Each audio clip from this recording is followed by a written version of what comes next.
Bismillahirrahmanirrahim. Assalamualaikum warahmatullahi wabarakatuh.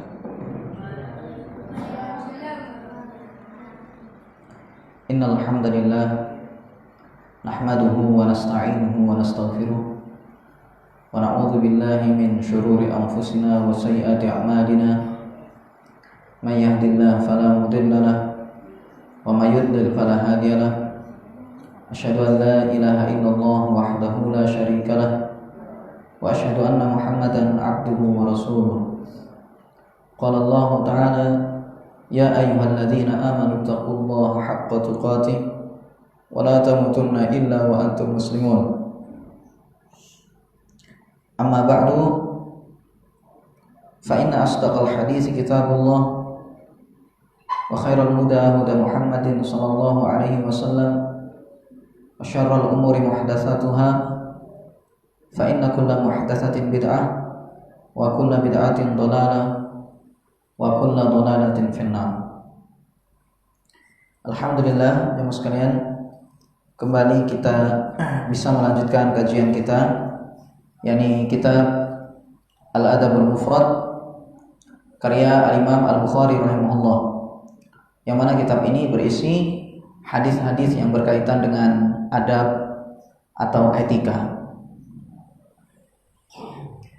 Di kesempatan ini kita akan membahas bab yang ke-49. Adapun sebelumnya kita telah membahas bab yang ke-48, yaitu babu man da'a li sahibihi an aktsir malahu wa waladahu, yaitu orang yang mendoakan kebaikan untuk temannya agar dibanyakkan harta dan anak keturunannya. Dan ini dilakukan oleh Nabi SAW, yaitu beliau mendoakan keluarganya Anas bin Malik, dan Rasulullah memberikan atau mendoakan Anas bin Malik radhiyallahu anhu secara khusus. Doa Nabi SAW kepada Anas yaitu adalah agar supaya beliau itu hartanya banyak, kemudian agar supaya anaknya itu juga banyak, kemudian agar supaya diberkahi, agar supaya umurnya dipanjangkan dan diampuni oleh Allah.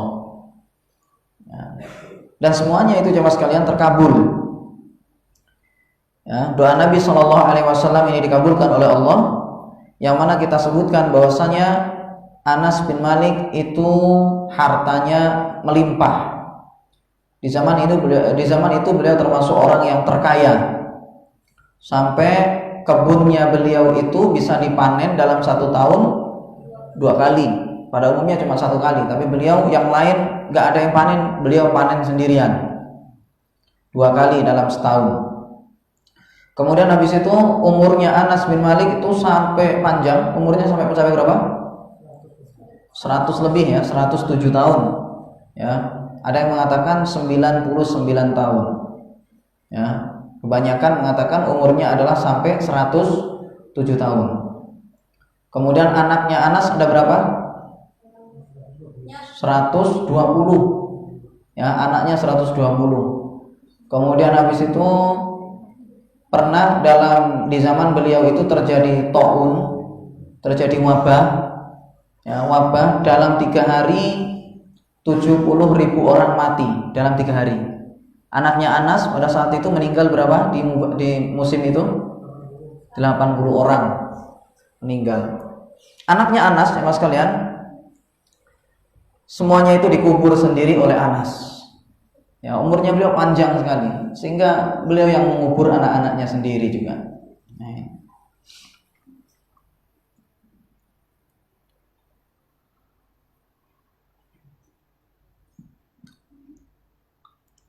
Baik, itu telah kita jelaskan. Kemudian bab berikutnya, bab yang ke-49, babun al-walidatu rahimatun. Babun al-walidatu rahimatun. Bab pembahasan tentang para ibu itu adalah para wanita penyayang. Ya, para ibu walidat orang tua perempuan, yakni ibu kita, itu rahimatun adalah orang-orang yang penyayang. Pada hadis yang ke-89, Al-Imam Al-Bukhari rahimahullah mengatakan, haddatsana Muslim ibnu Ibrahim qala haddatsana Ibnu Fadalah qala haddatsana Bakar ibnu Abdullah Al-Muzani an Anas ibn Malik ja'at imra'atun ila Aisyah radhiyallahu anha fa'atat Aisyah thalatha tamratin fa'atat kulla sabiyyin laha tamratan wa amsakat li nafsiha tamratan fa'akala as-sabiyyani at-tamrataini wa nadhara ila ummiha atau ila ummihima fa'amadat ila tamrati fashaqqatha fa'atat kulla sabiyyin nisfa tamratin faja'a an-nabiy sallallahu alaihi wasallam fa akhbarathu Aisyatu faqala wa ma yu'jibuki min dzalika laqad rahimahallahu bi rahmatiha sabiyaiha. Telah mengajarkan kepada kami Muslim bin Ibrahim, dia berkata telah mengajarkan kepada kami Ibnu Fadalah, dia berkata telah mengajarkan kepada kami Bakar bin Abdullah Al-Muzani dari Anas bin Malik. Datang seorang wanita kepada Aisyah radhiyallahu anha. Ya, datang seorang wanita kepada Aisyah radhiyallahu anha. Fa'atatha Aisyatu salasa tamratin. Kemudian Aisyah radhiyallahu anha memberikan kepadanya 3 butir kurma. Jadi seorang wanita ini jemaah sekalian, dia datang kepada Aisyah meminta makanan karena dia dalam kondisi tidak punya apa-apa, seorang wanita ini. Sehingga dia datang kepada Aisyah radhiyallahu anha untuk meminta hal yang bisa dimakan untuk dia dan juga untuk anaknya. Nah, seorang wanita ini membawa 2 orang anak, dibawa kepada Aisyah, ya. Pada saat itu dia minta makanan. Kemudian Aisyah radhiyallahu anha memberikan kepadanya 3 butir kurma, ya, memberikan kepadanya 3 butir kurma. Fa'atat kullu sabiyyin laha tamratan. Kemudian seorang wanita itu memberikan kepada masing-masing anaknya tamrotan 1 butir kurma. Jadi karena yang dikasihkan oleh Aisyah cuma 3. Aisyah cari-cari makanan yang lain tidak ada, cuma ada 3 butir kurma. Dan Aisyah pada saat itu nggak mikir nanti dia makan apa, tidak. Karena ada orang yang meminta pada saat itu, dia cari pergi ke dapur, ternyata yang ada cuma 3 butir kurma, maka Aisyah kasihkan itu kepada wanita tadi. Akhirnya sama si wanita tadi itu, karena dia memperoleh 3 kurma dari Aisyah, maka dipeganglah 1 kurma itu dan 2 kurma itu dikasihkan masing-masing untuk anak-anaknya. Kasihkan masing-masing 1-1. Wa amsakat li nafsiha tamratan, dan dia memegang untuk dirinya 1 butir kurma. Fa akala as-sabiyaini atau fa akala as-sabiyani at-tamrataini. Kemudian 2 anaknya tadi memakan 2 butir kurma tadi, wa nadhara ila ummihima, dan keduanya melihat kepada ibunya. Lihat di sini. Jadi namanya anak kecil ya, Maya. Selesai makan ya cuma 1 butir kurma, ya masih lapar. Ibunya memegang 1 butir kurma tadi, dilihatin sama anaknya. Ya, ini saking miskinnya ya pada saat itu ya mereka. Kemudian fa'amadat ila tamrati fashaqqatha. Lalu seorang wanita itu pun mulailah dia itu membelah 1 butir kurma tadi jadi 2. Jadi yang dia pegang tadi itu 1 mau dimakan, ya ternyata anaknya masih kelihatan kelaparan, menginginkan kurma tadi, maka sama ibunya ini kurma tadi dibelah menjadi 2, kasihkan masing-masing untuk anaknya. Fa'atat kullu sabiyyin nisfa tamratin.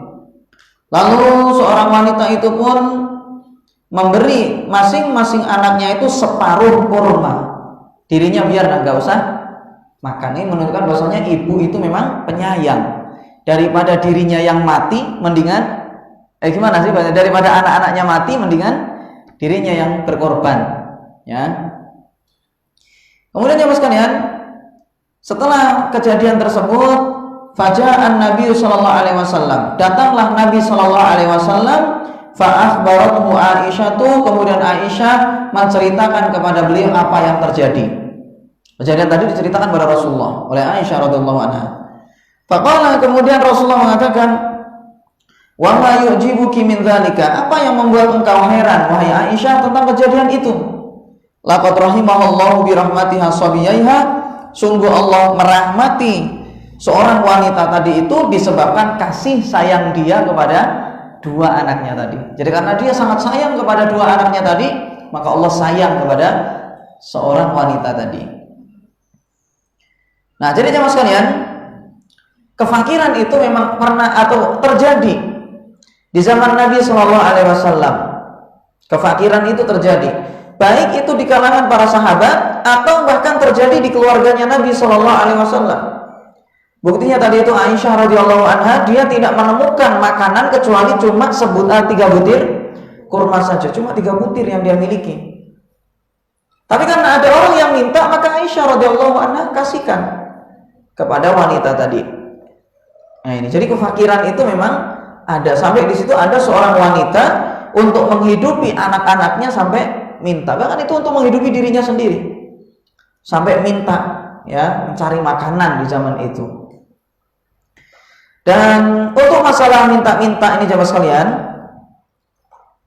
pada asalnya minta-minta itu tercela, kecuali tentunya bagi orang yang darurat. Pada asalnya minta-minta itu tercela, dan banyak sekali dalil-dalil yang menjelaskan bahwasanya minta-minta itu nggak bagus.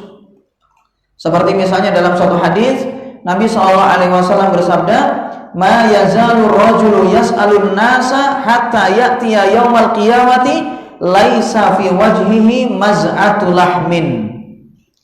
Kata Nabi SAW, seseorang itu senantiasa minta-minta sampai dia datang pada hari kiamat dalam kondisi wajahnya tidak ada sekerat daging pun. Jadi sebagaimana dia ketika di dunia nggak punya malu di hadapan orang, ya, dia nggak punya malu, minta-minta, tidak menjaga kehormatan dia. Jadi bahasa kita itu mukanya muka tembok, ya, bahasa kita mukanya muka tembok. Jadi dia nggak punya malu, sehingga dia itu minta-minta kepada orang. Maka balasannya nanti pada hari kiamat, orang ini akan dibangkitkan oleh Allah Subhanahu wa taala dalam kondisi dia ini mukanya itu nggak ada dagingnya meskipun cuma sedikit. Jadi cuma tulang tok mukanya itu, habis. Dan ini sesuai dengan perbuatannya. Makanya kata para ulama, al jazau min jinsil amal. Al jazau min jinsil amal. Balasan itu bergantung dengan jenis perbuatan.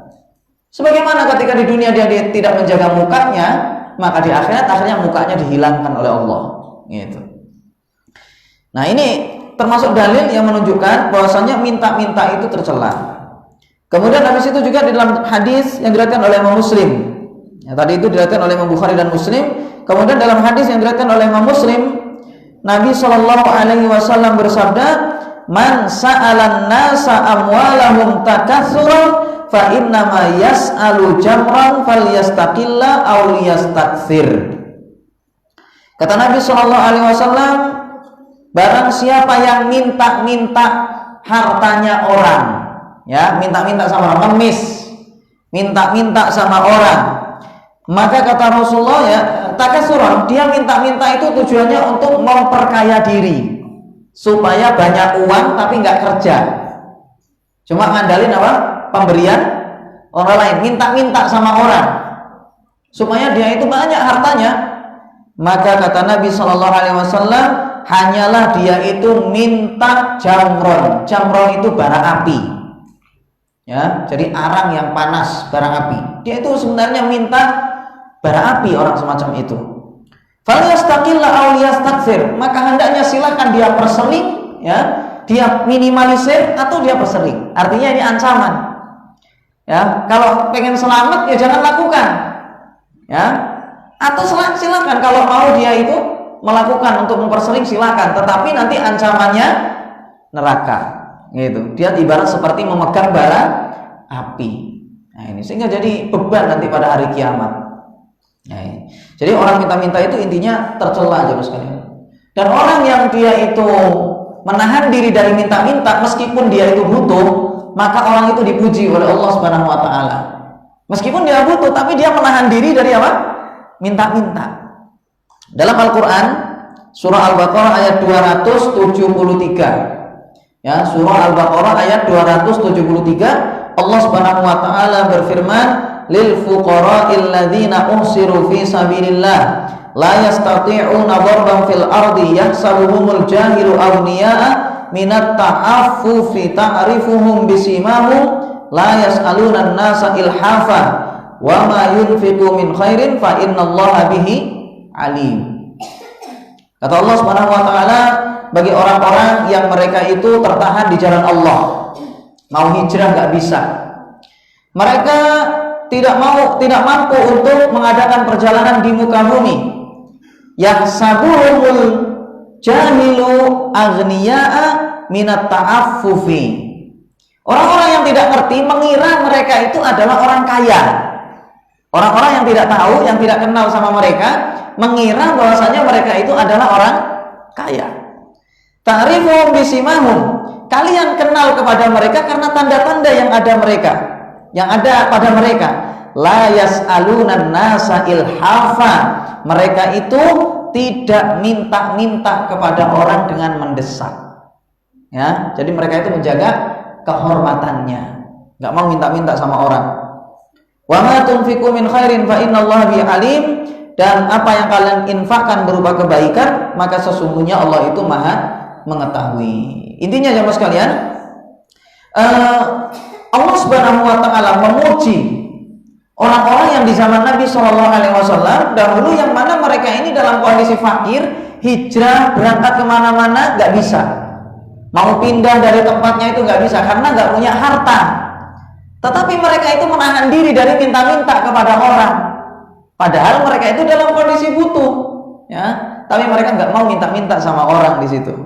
Dan itu karena mereka menjaga kehormatan, sampai orang mengira bahwasanya mereka itu adalah orang kaya, orang punya, sampai seperti itu. Ya, ini luar biasa. Orang yang punya hati besar itu begitu, jemaah. Jadi dia padahal butuh, tapi apa? Tidak menampakkan bahwasanya dirinya butuh. Orang besar itu begitu. Ya, orang yang jiwanya itu tinggi, luhur.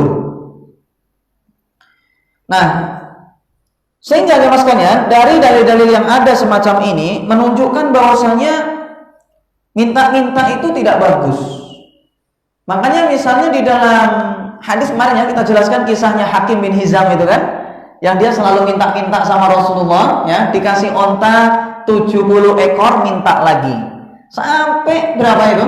Minta lagi dikasih 10, minta lagi dikasih 10, minta lagi dikasih 10 lagi, sampai genap berapa? Hah? Genap 100. Sampai genap 100. Ini Hakim bin Hizam minta-minta. Ya, Rasulullah kalau diminta selalu mau, nggak pernah menolak. Kalau seandainya Rasulullah itu nggak punya apa-apa, ya, maka beliau itu menyuruh para sahabat untuk sedekah untuk dia. Jadi Rasulullah kalau diminta tuh nggak pernah bilang tidak, itu nggak pernah. Cuman Rasulullah itu ngasih, tapi kadang ngasih nasihat, itu biasa seperti itu. Ya, ngasih tapi ngasih nasihat. Kata Nabi Shallallahu Alaihi Wasallam kepada Hakim bin Hizam, ya Hakim, inna hadzal mala hulwatun khadiratun, faman akhadahu bi tibi nafsin burika lahu fihi, wa man akhadahu bi israfi nafsin lahu lam yubarak lahu fihi. Wa kalladhi ya'kulu wa la yashba, wal yadul ulya khairun minal yadis sufla. Kata Nabi Shallallahu Alaihi Wasallam, sesungguhnya harta ini manis lagi hijau, enak. Harta itu di mana-mana dipandang enak, kemudian rasanya pun juga nikmat. Makanya kan kita itu senang lihat duit kan. Kalau udah ngelihat uang biasanya kan, apalagi bertumpuk-tumpuk, senang. Meskipun bukan punya sendiri, suka ngelihat. Memang harta itu begitu. Ya, uang, ya, harta. Makanya namanya itu adalah mal. Mala yamilu, sesuatu yang condong, bikin orang itu cenderung kepada dia. Ya, sampai anak kecil yang nggak ngerti apa-apa dikasih uang suka. Ya, anak kecil nggak ngerti apa-apa kasih uang suka. Ya. Baik. Jadi kata Rasulullah, harta itu memang manis lagi hijau, rasanya enak, dipandang pun juga sejuk. Maka barang siapa yang memperoleh harta itu dengan tanpa minta-minta, dia memperolehnya tanpa dengan minta-minta, maka kata Rasulullah, burika lahu fihi, dia akan diberkahi. Kalau minta memperoleh uang itu tanpa dia minta-minta, diberkahi oleh Allah. Maka barang siapa yang memperolehnya dengan cara minta-minta, maka tidak akan diberkahi oleh Allah. Ya, tidak akan diberkahi oleh Allah. Seperti orang yang makan tapi tidak kunjung kenyang. Ya, makan terus tapi ternyata nggak kenyang-kenyang. Ya. Wal yadul ulya khairun minal yadis sufla, dan tangan yang di atas itu lebih baik daripada tangan yang di bawah. Jadi yang beri, yang ngasih itu lebih bagus daripada yang minta-minta. Nah, ini sehingga ini juga sama ya Mas kalian, menunjukkan betapa mulianya kalau orang itu tidak mau minta-minta, ya, dan bahwasanya tidak terpuji yang namanya minta-minta itu. Ya, minta-minta enggak terpuji. Sampai kan kita sebutkan itu ya, dalam suatu riwayat itu dijelaskan sampai Hakim bin Hizam itu dia tidak mau minta-minta lagi sama orang sedikit pun. Dia bersumpah itu di hadapan Rasulullah bahwasanya dia tidak mau minta-minta sama orang, enggak mau mengurangi harta orang. Sampai-sampai suatu ketika pernah ya di atas kendaraan, dia lagi berada di atas kendaraan, kemudian tongkatnya jatuh, maka dia tidak mau minta tolong kepada orang untuk ngambil tongkatnya, dia ambil sendiri. Sampai seperti itu, nggak mau minta semuanya, sampai tenaga orang pun nggak mau dia kurangi. Gitu. Ini Hakim bin Hizam radhiyallahu anhu. Berikutnya, ya Mas kalian, tentang masalah minta-minta ini juga sama seperti dalam hadis Qabisah. Ya, dalam hadis Qabisah radhiyallahu anhu. Suatu ketika Rasulullah SAW didatangi oleh Qabisah. Qabisah ini datang pada Rasulullah untuk minta tolong, ya, minta sesuatu pada Rasulullah, minta bantuan, ya intinya minta tolong lah, karena dia dalam kondisi terjepit hutang pada saat itu. Jadi Qabisah ini dia mendamaikan dua orang, dan itu ternyata butuh biaya untuk mendamaikan mereka, sampai Qabisah itu hutang. Kemudian akhirnya Qabisah ini dia sampai terlilit hutang dan kesulitan, lalu dia datang kepada Nabi SAW untuk minta tolong, minta sesuatu. Sehingga Nabi SAW pada saat itu ketika diminta tidak menolak, tapi karena Rasulullah pada saat itu nggak punya apa-apa, maka Rasulullah mengatakan, tunggu dulu di sini sebentar, nanti kalau ada orang yang sedekah saya kasihkan kepada engkau. Kalau misalnya ada orang yang ngirim zakat misalnya kan ke Baitul Mal, maka zakat itu akan dikasihkan kepada Qabisah ini. Nah, Nabi SAW kemudian memberikan nasihat kepada Qabisah ketika beliau diminta tadi oleh Qabisah itu. Kata Rasulullah, innal mas'alata la tahillu illa li ahadi thalathatin. Kata Rasulullah, minta-minta itu tidak boleh, tidak halal kecuali bagi salah satu dari tiga orang. Ingat ya sekalian, minta-minta itu nggak boleh kecuali apa? Bagi salah satu dari tiga orang. Selain tiga ini berarti pada asalnya tidak boleh. Ya, minta-minta itu. Kata Rasulullah, yang pertama, rajulun tahammala hamalatan fahallat lahul mas'alatu hatta yusibaha thumma yumsik. Yang pertama kata Rasulullah, yaitu adalah seseorang yang dia itu memiliki beban hutang. Tetapi beban hutang yang dimaksud di sini adalah bukan untuk kepentingan pribadi, tetapi ketika seseorang ini dia mendamaikan antara dua orang yang bertikai, yang berselisih, kemudian dia sampai berhutang untuk mendamaikan mereka. Bagaimana nanti ceritanya masalah uang misalnya ya, mereka sengketa misalnya, kemudian habis itu yang satunya menuntut uang, ada orang bantu, sudah saya nanti yang carikan kamu uang, sampai dia hutang-hutang misalnya untuk menyelesaikan orang yang menuntut uang tadi itu, misalnya begitu. Ini contoh saja lah. Nah, kata Rasulullah, yang pertama yang boleh bagi dia untuk minta-minta yaitu adalah seseorang yang dia itu memiliki beban hutang, yaitu hutang karena untuk mendamaikan antara dua orang yang bertikai tadi.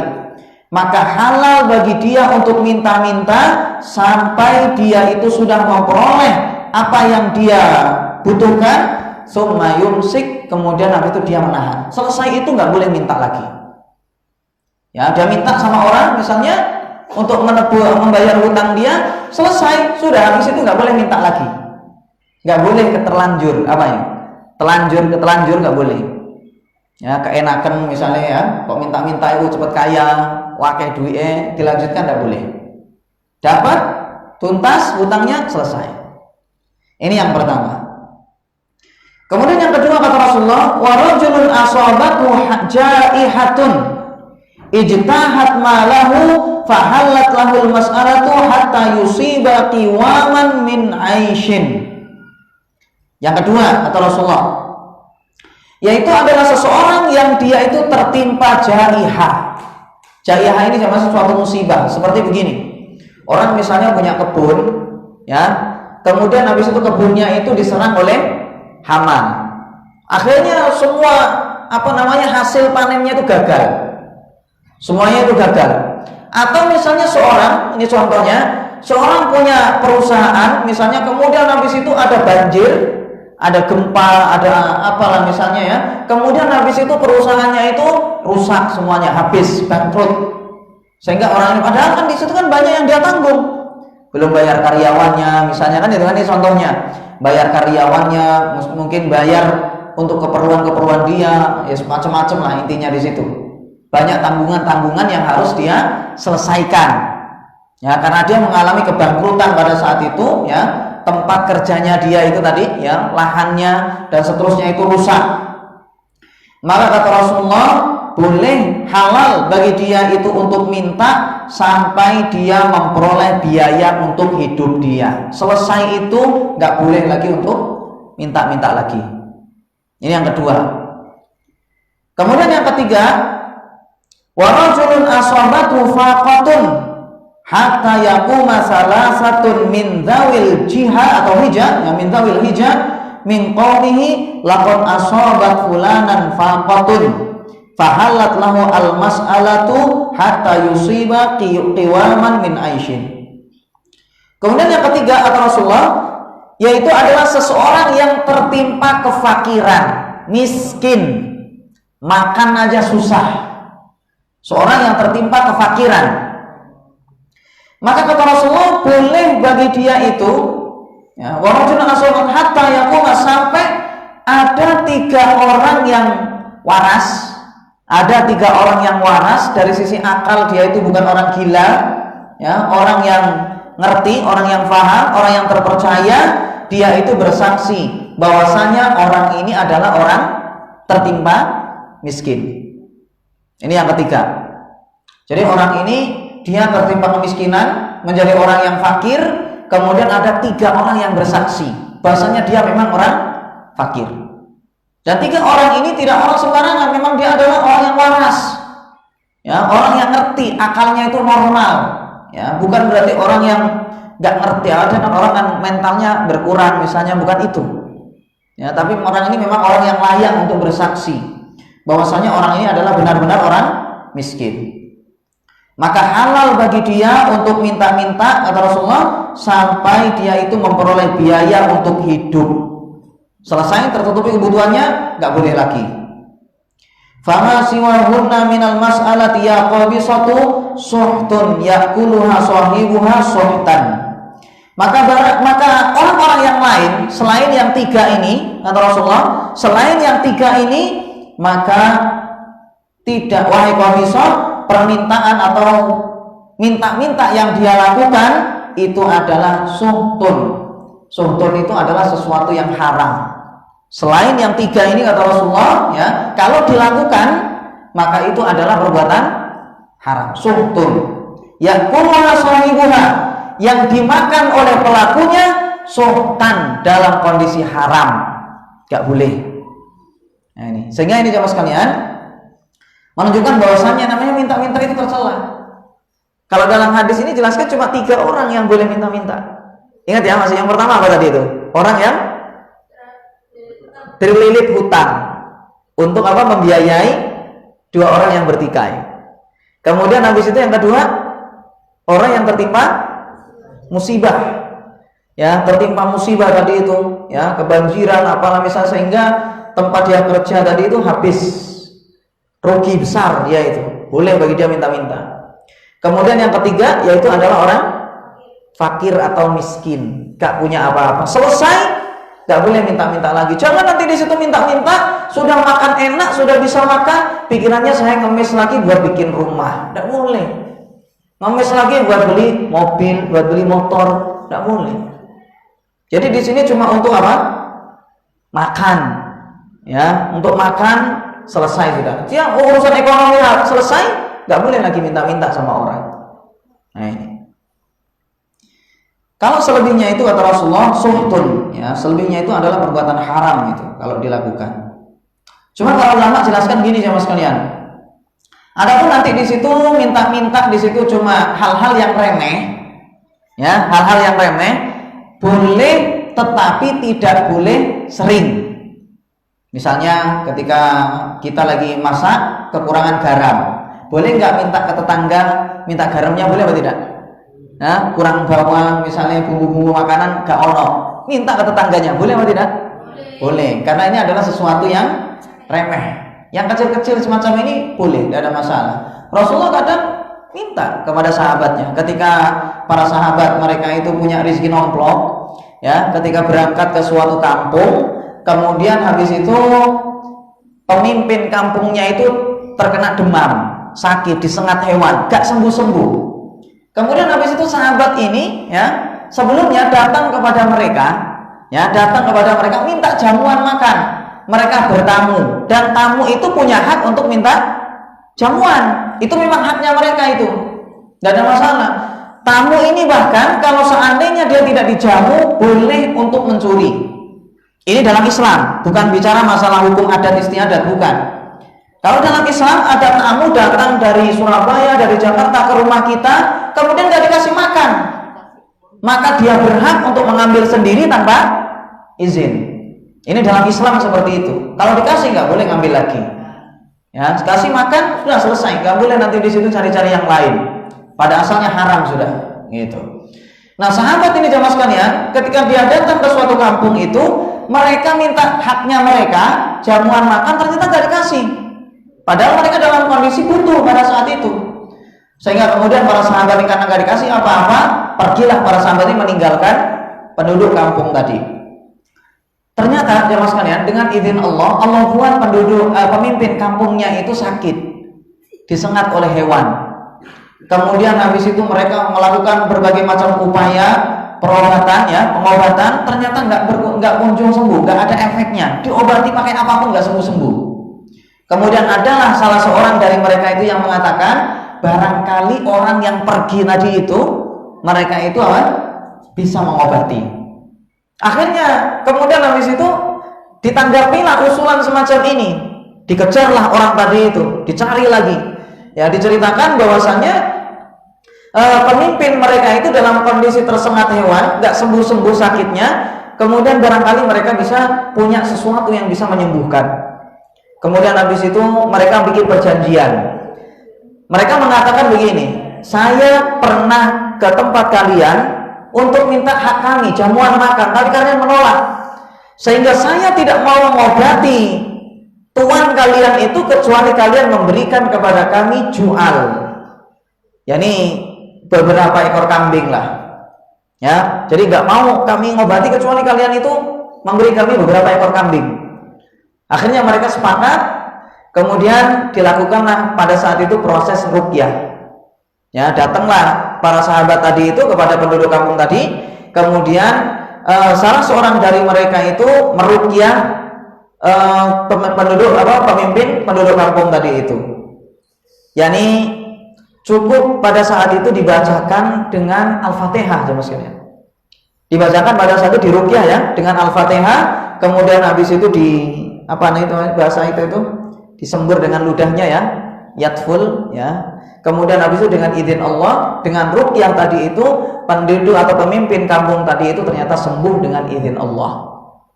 Kemudian jemaah sekalian, setelah pemimpin kampung itu sembuh, ya, pemimpin kampung ini sembuh dengan ruqyah tadi, dengan izin Allah tentunya. Kemudian habis itu mereka baru terpikir, perbuatan mereka ini kiranya boleh atau tidak? Ngeruqyah tapi apa? Minta imbalan. Ya, ngeruqyah orang, ngeruqyah itu kan baca Al-Quran sama orang sakit kan, itu kan. Ya, ngeruqyah tapi ternyata mereka minta imbalan. Kemudian mereka baru berpikir, ini kira-kira menurut agama boleh atau tidak? Sehingga seorang dari mereka mengatakan, kami tidak akan mengambilnya kecuali kami izin dulu sama Rasulullah, minta jawaban. Kira-kira ini boleh atau tidak? Kemudian habis itu ketika mereka datang kepada Nabi SAW untuk tanya perihal yang demikian ini, maka Rasulullah kemudian mengatakan bahwasanya ambillah, ya kurang lebihnya begitu, ambillah semua itu dan beri saya satu bagian, kata Rasulullah, yang menunjukkan bahwasanya perbuatan mereka itu boleh atau tidak?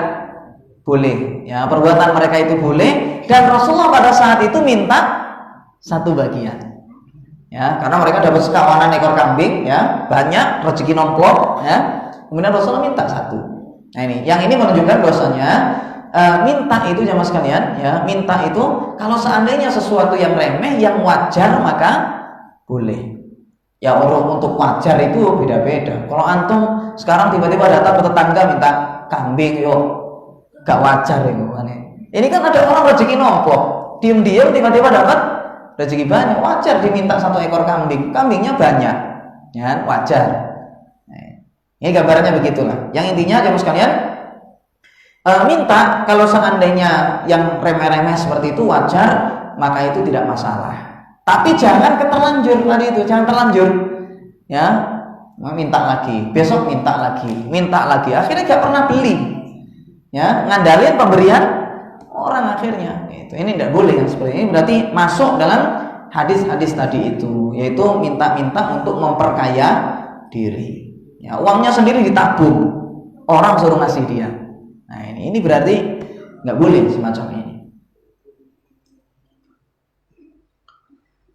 Baik, dalam hadis tadi jemaah sekalian yang kita baca, ya, dalam kitab Adabul Mufrad ini, seorang wanita tadi itu, ya, dia minta kepada Aisyah radhiyallahu anha karena darurat pada saat itu, ya, dia butuh makan dan anaknya dua butuh makan. Dia nggak punya jalan kecuali dengan cara minta-minta, maka mintalah kepada Aisyah radhiyallahu anha. Kemudian habis itu ketika minta sama Aisyah cuma dikasih berapa butir tadi itu? 3, karena nggak punya lagi. Aisyah nggak ada lagi yang kasihkan kecuali 3 butir. Kemudian kurmanya itu dibagi untuk anaknya masing-masing 1 dikasih karena 2 yang dia bawa. Kemudian dia tahan 1 untuk dimakan sendiri. Ternyata anaknya pengen sehingga dikasihkan juga untuk anaknya, dibelah, ya, dibagi 2 lagi. Gitu. Kemudian dengan itu kata Nabi SAW, ya, bahwasanya dia itu disayang oleh Allah, ya. Wanita ini disayang oleh Allah karena dia telah sayang kepada anak-anaknya. Sehingga faedah yang bisa diambil dalam hadis ini, faedahnya yang pertama yaitu adalah jawazus su'ali lil muhtajina wal mankubina li saddi hajatihim. Fayajuzu lahumus su'alu biqadril hajati. Faedahnya yang pertama, bolehnya minta bagi orang yang butuh lagi terkena musibah. Boleh minta-minta bagi orang yang butuh dan terkena musibah untuk menutup kebutuhan mereka, maka boleh bagi mereka untuk minta sesuai dengan kadar kebutuhan. Ingat, minta cuma sekadar kebutuhan, lebih dari itu tidak boleh, ya, sesuai dengan kadar kebutuhan saja. Ini yang pertama. Kemudian faedah yang kedua, sakha'u Aisyah radhiyallahu anha, betapa dermawannya Aisyah radhiyallahu anha, li'annaha asarat bima wujida indaha, dikarenakan dia itu lebih mengedepankan orang lain, ya, dibandingkan dengan dirinya sendiri. Dia memberikan dengan apa yang dia dapat, ya, dicari yang dapat itu sudah dikasihkan, sudah. Lam yakun indaha siwa thalathi tamratin, yang Aisyah pada saat itu dalam kondisi tidak punya apa-apa kecuali cuma 3 butir kurma. Aisyah pada saat itu tidak ada yang lain. Fa'atatil mar'ata jami'a ma indaha, kemudian Aisyah pun memberikan kepada wanita tadi semua apa yang dia miliki. Makanya pernah kita sebutkan ya, sedekah itu paling utama adalah ketika orang itu dalam kondisi butuh. Jelas ya? Sedekah paling utama adalah bagi orang-orang ketika apa? Butuh. Ini paling dicintai oleh Allah. Gambarannya gini jemaah sekalian. Orang lagi kaya raya, punya uang miliaran, tapi sedekah cuma 100.000. Dengan orang yang dia itu cuma punya uang 100.000, tapi dia sedekahkan semuanya. Mana lebih utama kira-kira? Atau dia punya cuma 10.000, nggak punya yang lain, dia 10.000 itu dia kasihkan. Mana yang lebih utama dengan orang yang sedekah dengan 100.000, sedangkan uangnya dia itu miliaran, dengan orang yang tidak punya uang kecuali cuma 10.000, tapi dia sedekahkan. Mana lebih utama? Yang 100.000 atau yang 10.000? Yang 10.000. Yang paling utama itu adalah orang yang paling butuh. Dia butuh tapi sempat sedekah. 1 miliar uangnya dia, sedekah 1 juta, yo kecil. Kan nggak ada apa-apanya. Orang sedekah 100.000, tapi punyanya cuma itu. Dia cuma punya 100.000, kasihkan ke orang. Maka itu lebih utama. Ya, dibandingkan dengan orang yang 1 miliar tetapi sedekahnya cuma 1 juta. Dan Aisyah radhiyallahu anha terapkan itu. Dia nggak punya apa-apa, punyanya cuma 3 butir kurma, kasihkan semuanya sama Aisyah. Dan orang yang semacam ini jemaah sekalian, ya, tidak perlu khawatir dengan rizki Allah Subhanahu wa taala. Makanya kata Nabi sallallahu alaihi wasallam, "Mana qasad shadaqatun min mal." Kata Rasulullah, sedekah itu tidak kurang, tidak mengurangi harta orang. Sedekah itu tidak mengurangi harta orang. Orang semakin gencar sedekah sebenarnya ya, semakin gencar sedekah itu sebenarnya rizkinya itu semakin ngalir. Tidak ada ceritanya orang itu melarat gara-gara banyak sedekah. Tidak ada ceritanya masih.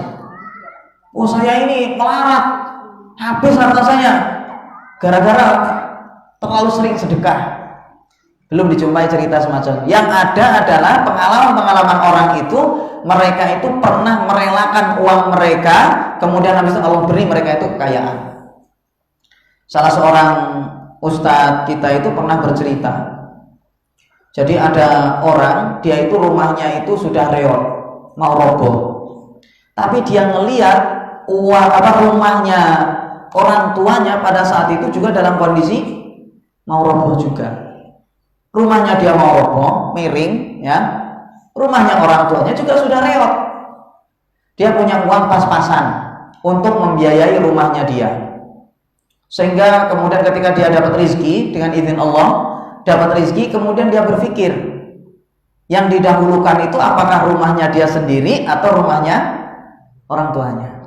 Akhirnya dia berpikir, konsultasi dengan istrinya, akhirnya sepakat bahwasanya rumah orang tuanya diperbaiki terlebih dahulu daripada rumahnya. Rumahnya dia biar belakangan saja. Akhirnya diberikanlah uang itu untuk orang tuanya supaya memperbaiki rumahnya, dan dengan izin Allah jemaah sekalian, akhirnya dia mendapatkan rezeki yang sampai melimpah, yang sampai ustadz kita ini masuk ke rumah dia itu seperti istana rumahnya itu. Ya, jadi rumahnya luas sekali, belum lagi nanti di situ di dalam rumahnya itu, seingat saya kata beliau itu sampai ada sejenis kayak hutan-hutanan gitu. Ya, saking besarnya rumah itu. Nah, dan akhirnya ketika ditanya, antum dapat dari mana harta sebanyak ini? Ceritanya itu gimana jadi orang kaya raya?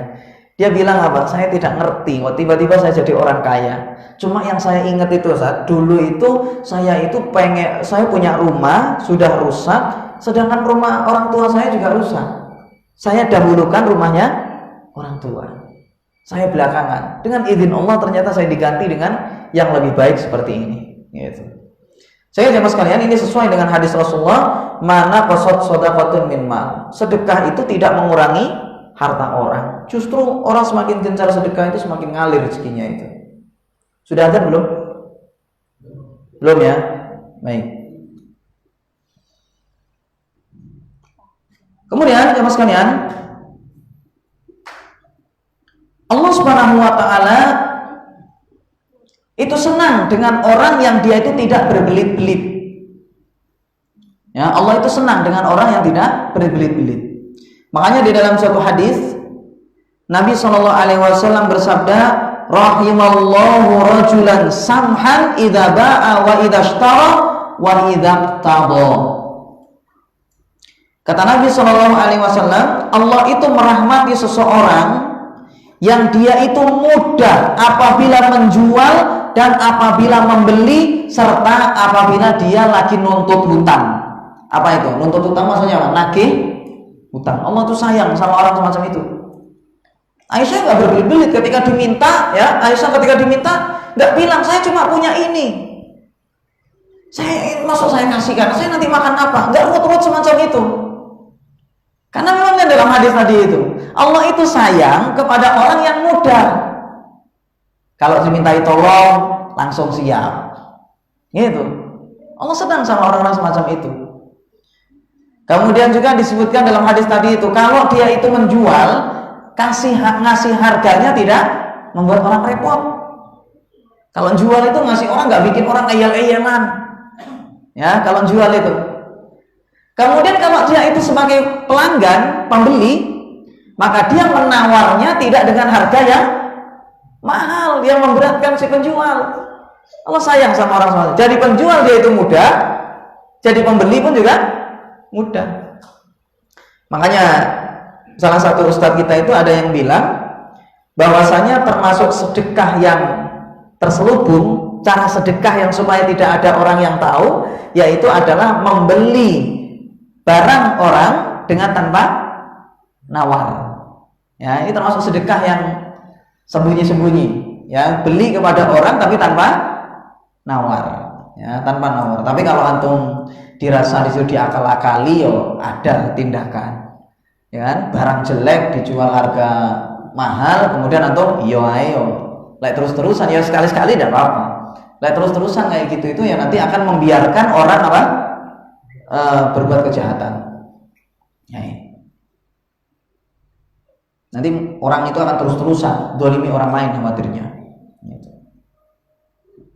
Dan juga ketika menarik hutang, menagih hutang, ya orang ini tidak repot. Ya misalnya ketika nagih, gimana ini? Saya nggak punya uang, ya. Kemudian dia mengatakan ya sudah, tambah tempo lagi. Nah itu, misalnya begitu, tambah tempo, atau misalnya dibebaskan lebih bagus, ya. Tapi kalau seandainya dia tidak mau membebaskan, ya setidaknya ngasih tempo. Atau misalnya dengan mengatakan bayar semampunya. Coba bayar dulu semampunya lah, yang ada berapa, sisanya nanti lain hari misalnya. Ya ada masalah, intinya mudah, tidak merepoti orang.